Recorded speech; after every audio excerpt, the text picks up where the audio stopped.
Oi, tudo bem com você? Eu sou a Patrícia Pirota com T e esse é mais um episódio da série Salve Minha Professorinha dessa nova temporada em 5 capítulos, né? 5 episódios, super curtinha, que é Socorro, eu sou professor iniciante. No episódio de hoje eu vou falar sobre uma das coisas que eu mais falei nos vídeos do Salve a Professorinha, que é sobre a indisciplina.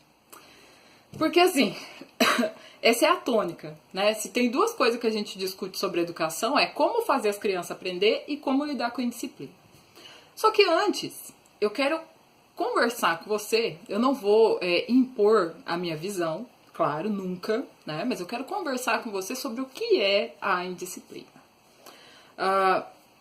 Primeiro, a gente precisa entender que o público da sala de aula hoje é um público bastante hiperativo, não é?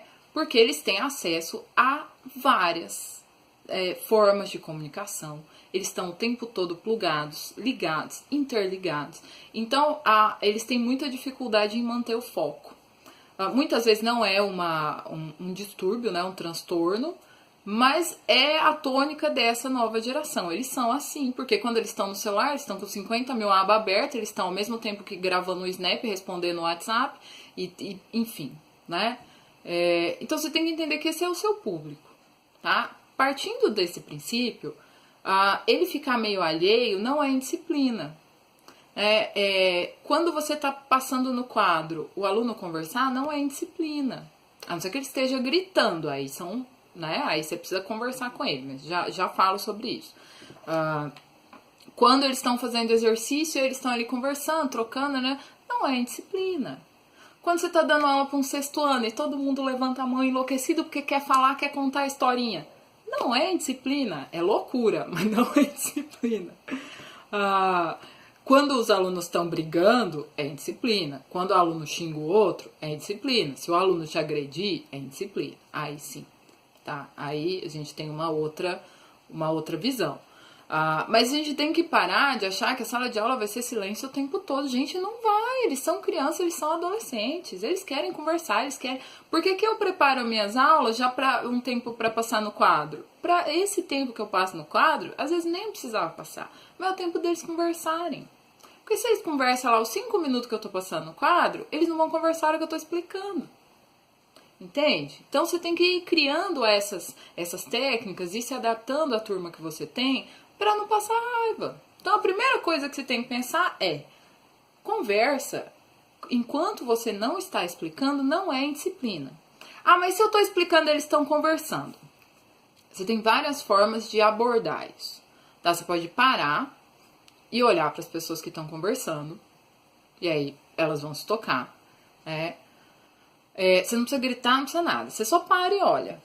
Dependendo do seu relacionamento com eles já vão ficar, eles vão baixar a cabeça e aí toda a sala vai olhar pra eles, que vai ser lindo, eles vão passar uma puta de uma vergonha, bem feito. E aí parou. Se você continua explicando e ele não continua conversando, você para pela segunda vez. Para e olha de novo. Olha pra baixo, espera. Se na terceira vez isso acontecer, você chama eles e vai conversar com eles lá fora. Ou então chega pertinho. Não grita lá da frente. Chega pertinho e fala assim: por que vocês não param de conversar enquanto a Pro tá explicando? Vocês percebem que vocês estão atrapalhando? Vocês têm uma coisa muito urgente para falar? Vai falar lá fora. Tá vendo? Eu falando com vocês, eu já baixei o tom. Baixa o tom, não grita, tá? Eu já gritei muito com o aluno e já cacei muito encrenca por causa disso. Porque na época... inclusive tudo, eu já falei, né? Tudo que eu falo aqui de errado, eu já fiz. Então eu tô falando aqui de coisa que eu conheço. Na época eu não entendia que assim, quando você grita, ele se sente maltratado. E é verdade, você não gosta que as pessoas gritem com você, né? Então é claro que ele vai se sentir puto. Uma vez eu falei: por que você tá gritando comigo? E aí eu parei, pensei e falei: não sei, eu sou idiota. Eu falei: desculpa, vamos conversar lá fora? Vamos. E quanto mais grave é a situação, mais baixo você fala. É uma coisa que eu descobri que é ótimo. Eu dava aula numa escola pública, que eu tinha alguns alunos que eram da FEBEM, que é casa... a FEBEM trocou de nome, né? Mas não lembro. E ele... ele sempre caçava encrenca, aquelas pestes. Sempre.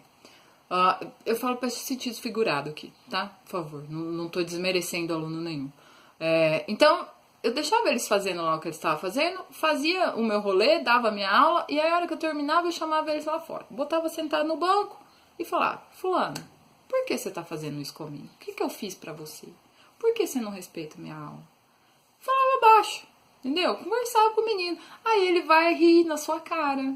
Ele vai soltar aquela risada irônica. Você vai querer matar o estrupício. Mas você vai respirar fundo e vai continuar falando baixo. Porque é isso que ele quer. Ele quer tirar o seu prumo. Ele quer que você fique violenta para que você perca a razão. Ou violento, né? Então você não vai perder a razão. Porque quando você gritou com o seu aluno, se você agrediu o seu aluno, você perdeu a razão. Sinto muito. Porque o adulto é você. Né? A gente tem que entender. É muito difícil de entender isso todo dia. Eu falo, né? Eu falo que eu sei. Então essa é uma possibilidade, né? O moleque tá conversando, você para uma, para duas, terceira você leva ele lá pra fora. Evita mandar, evita ter como primeira reação mandar pra coordenação ou para a direção. Porque se ele tá conversando, a primeira coisa que você fala, fulano, vai pra fora, vai pra coordenação. Você nem avisou pra ele que ele tá fazendo uma coisa errada. Às vezes ele nem prestou atenção porque eles são lesados, né? São lesados. E aí você manda pra coordenação, ele vai falar, bom, ela não tem, ou ele, né, não tem condições de lidar comigo. Então, eu não vou respeitar ela, vou respeitar a coordenação, porque é pra lá que eu vou. Então, você cria uma situação ruim, entende? Você já cria você já perdeu ali, perdi pra sempre? Às vezes sim, sinto muito. Às vezes o relacionamento com o aluno não vai mesmo. Tá? Não é 100% das vezes que funciona. Aí um outro caso, né? Você tá lá passando no quadro, de repente você vira, tá uma puta briga lá no fundo. Não entra na briga, tá? Não entra. Porque pode acontecer de, por um acaso, você tentar separar e bater no moleque e sobrar pra você. Então o que você faz? Você pede pro menino mais forte ir lá e separar. Ou então você fala de longe, vamos parar. Eu já cheguei a jogar cadeira, né? Tipo... porque eu já quase apanhei também tentando separar a briga. Então aí você chama, né, quem você conseguir chamar, para que você não se envolva, porque se sobrar a sua mão em um aluno, você vai sofrer as consequências. Infelizmente vai. Todo vídeo que eu falo sobre indisciplina, sempre tem alguns professores que são muito raivosos, e com razão, não vou tirar a razão deles, que vivem uma realidade muito difícil, que são as escolas de periferia dos grandes centros. Quem trabalha numa escola dessa realmente tem muito problema com disciplina. Tem aluno que é terrível, que maltrata, que não respeita. Então, muitas vezes o que eu falo para esses professores pode parecer afronta. Mas foi assim que eu consegui vencer os meus problemas de escola de periferia também. Eu já dei aula em escola que molecada era malandro e ia pra escola com um revólver, entendeu? E ele nunca tirou um revólver na minha aula. Então, se eu for contar aqui todas as histórias com trombadinha que eu tenho, com ladrão, com malandro, vixi. Só que o que eu aprendi nesses meus 19 anos é, quanto mais afetuoso você for com seu aluno, menos indisciplinado ele vai ser. E afeto não é ser bunda mole, tá? Porque o professor bonzinho, os alunos caem em cima. Você não pode ser bonzinho. Você tem que ser afetuoso. Por quê? Porque se ele gosta de você, ele não vai fazer algo contra você. É simples assim. Ele não vai conversar porque ele sabe que te afeta. Ele não vai mexer no celular porque ele sabe que te afeta. Então, se o aluno gosta de você, você não vai ter disciplina. Eu tenho disciplina? Tinha uma turma que tinha mais de 50 alunos. Eu tinha disciplina. Muita. E aquilo me irritava. E eu não consegui resolver. Sinto muito. Até o dia que eu rodei a baiana. Eu virei o saci. Eu rodei a pomba gira, meu filho. Porque tem hora que não tem outra opção. E aí eu fui lá pedir demissão. Aí não me deixaram me demitir. Mas resolveu mais ou menos. Quando a turma é muito grande, você vai ter esse problema. Quando a turma é menor, você não tem. Porque aí, né, o aluno vai na sua. Então, quanto mais você chega próximo dele, menos problema você vai ter. E aí, quando for turma do sexto ao nono, até no ensino médio também, quanto mais exercício você passar, menos indisciplina você tem. Porque se ele tem coisa pra fazer, ele não tem desculpa pra estar conversando, entendeu? E aí tem aquele aluno que sempre termina primeiro. Ah, já terminei. Você vai lá e olha. Se ele tiver feito mal feito, você manda apagar e fazer de novo. Eu já cansei de arrancar folha de aluno. Ah, não, tá mal feito. Ah, não, tá bom. Eu falei, não tem mais. Vai ter que fazer de novo. Ah, você não pode fazer isso. Fazer o quê? Eu fiz alguma coisa? Aí você pergunta pro colega dela, fiz alguma coisa, fulano? Não, pronto, não fez nada não.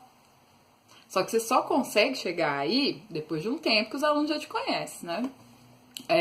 E aí tem esse livro aqui, ó, tá até aqui na minha frente. Eu falo que ele mudou muito a minha visão de sala de aula, né? Infelizmente, ele não é um livro que você acha fácil pra comprar. Normalmente é só no sebo. Eu não sei se tem PDF, mas eu sempre indico porque eu sou apaixonada por ele. Aqui, eu tirei uma técnica que ela usa aqui e adaptei, que é o que eu chamo de dever de casa. A galera que assiste o Salve a Professorinha faz tempo já conhece o dever de casa de cor, né? Como funciona o dever de casa? Você vai chegar naquele espacinho lá que eu falei, que você escreve do lado do quadro, sabe? Embaixo do seu nome, de sua matéria, você vai fazer assim, ó. Vou fazer aqui pra você. Dever de casa. Quando eu dava aula de inglês, eu colocava homework. Então, você vai fazer assim, ó. Tá vendo? Embaixo lá do seu nome, sua disciplina. E isso você vai combinar com eles no primeiro dia, tá? Eles estão conversando. Você não tá conseguindo explicar, você vai levantar sua mão e vai contar. Em silêncio você conta. Porque daí eles já vão começar a se avisar. Se por um acaso eles não pararem de conversar, você fechou sua mão e eles não pararem de conversar, você vai pôr uma letra aqui, ó. Você vai pôr o D. Vendo? Aconteceu de novo? Você vai lá e vai pôr o E. Aí, acontece de depois de um tempo, o dever de casa já não funciona. O que você faz? Quando chegou aqui, ó, você fechou o dever, você começa a ameaçar ele de alguma forma. Fala, ó, se eu passar pro de casa, eu vou tirar a aula lá fora, ou eu vou passar mais exercício, aí você tem que criar essa barganha, entendeu? O que eu fazia? Eu dava aula de produção de texto no pátio. Eu falava, ó, se eu chegar no casa, na próxima aula, não vai ter produção no pátio. E não tinha. Era triste, era sofrido, porque era uma aula que eu gostava muito, mas ficava dentro da sala. Então, aí tá outra coisa. Quando você ameaçar, você cumpra. Se você fizer assim com o seu dedo e falar, eu vou fazer isso, você faça o que você ameaçou. Porque a primeira vez que você não fizer, você perdeu sua credibilidade. Acabou. Entendeu? Então, não ameace se você não é capaz de cumprir. Entendido? Entendi. Então, o dever de casa funciona assim. Antes eu fazia por semana. Dá pra fazer por semana, porque às vezes você tem 2, 3 aulas só, né? Aí na outra semana zera. Então, você vai trabalhando com eles dessa forma. É uma coisa que sempre dá certo. Todo mundo que adotou falou que dá certo também. No ensino médio não funciona, tá, minha gente? Não adianta. Sinto muito. O que funciona é combinado. Aí, no primeiro dia de aula, você vai fazer os combinados. Que combinado? Você passa bonitinho combinados e aí pede pra eles anotarem. Faz com ele, faz com eles oralmente. O que vocês acham que a gente tem que combinar? O que é essencial para uma boa aula? Trazer o material. Não jogar lixo no chão. Não jogar chiclete no colega. Já teve turma que eu tive que botar como combinado não jogar chiclete no colega. Não agredir o colega, né? Ficar em silêncio quando a professora está explicando. Não falar palavrão. Não xingar e daí por diante. Então, quando ele descumprir um combinado, os coleguinhas vão cobrar dele. Você nem vai precisar cobrar. Porque quando eu faço uma coisa certa, eu não quero que o outro faça errado. Eu vou ficar no pé dele. E aí você cria uma situação. Descumpriu o combinado 3 vezes, a gente vai conversar. Conversou? O outro foi lá, descumpriu o combinado de novo. E a gente vai ter que falar com o papai e mamãe responsável. Descumpriu de novo? Você quer matar já o estrupício essa hora, mas não pode. Você vai deixar ele de castigo. Você não vai para aula no pátio. Você não vai para aula na biblioteca. Você vai perder aquilo que é legal. Porque você não colabora para ter uma aula legal. Pronto, acabou. A primeira vez que ele ficar de castigo, ele não vai mais descumprir combinado porque ele não quer mais ficar de castigo. Infelizmente, às vezes a gente tem que trabalhar com essa coisa do castigo porque é assim que funciona na casa deles, né? E aí a escola acaba sendo uma extensão dessa casa e a gente tem que trabalhar com isso. Aí outra situação, tô pensando aqui outra situação de indisciplina assim que dá pra, né, trabalhar. Se você fizer tudo isso, se você cativar o seu aluno, né, tu te tornas eternamente responsável por aquilo que ativas, você não vai ter problema. Você vai ter um dia ou outro, ele vai estar de pá virada, porque ele é criança, ele é adolescente, ele fica louco mesmo. Mas aí você respira fundo, você faz que nem eu falei lá. Ó, você ficou muito puto, você tá muito estressado, você sai e vai beber água, vai lavar seu rosto, vai ao banheiro. Vai chorar lá no banheiro. Quantas e quantas vezes eu não chorei em banheiro de escola? Porque dá raiva sim. Por mais que a gente saiba que não é contra a gente, lembra, ó, não é contra você. Ele tá puto com o mundo. Quanto mais difícil é a situação do aluno, mais puto com o mundo ele tá e ele vai jogar isso na frente de quem tiver na frente. Em cima de quem tiver na frente. Não é com você, tá? Não é pessoal. Mas às vezes você não tá num dia bom, você dormiu mal, você brigou com alguém. E aí, o aluno falar alto com você, ou ele fazer alguma coisa pra você, já vai mexer com suas emoções. Ainda mais mulher, né, que tem vários períodos hormonais difíceis durante o mês. Então vai lá no banheiro, chora. Extravasa lá. Mas não extravasa na sala, não. Eu cansei de fazer isso, é muito chato. Porque aí o aluno que não fez nada, ele vai se sentir agredido também. E é muito, né, não é bom fazer isso. Então, lida, a primeira coisa, você conquistou os alunos, os casos de indisciplina que tiverem, você vai conseguir lidar com respeito, com tolerância, com paciência. Se for um caso muito difícil, que é o que eu falei das periferias mesmo, que aí você tem que ir fazendo um trabalho de formiguinha, entendeu? Você conquista um aluno aqui. O que eu fazia quando eu dava aula em lugar muito perigoso? Eu conquistava sempre o chefe do tráfico. Era o primeiro aluno que virava meu amigo, porque se ele me respeitasse, todo mundo me respeitava. Então, eu sempre ia atrás dos tranqueira. A hora que eu ganhava o respeito deles, eu não tinha mais problema. Então, essa é uma possibilidade, tá certo? Quem ainda não viu os vídeos sobre indisciplina, veja, os links estão aqui, né? A playlist do Salve a Professorinha tá aqui. Espero que eu tenha conseguido, né, sanar um pouco esse desespero por disciplina, indisciplina. Muito obrigada pela companhia. Boa sorte para você, professor iniciante.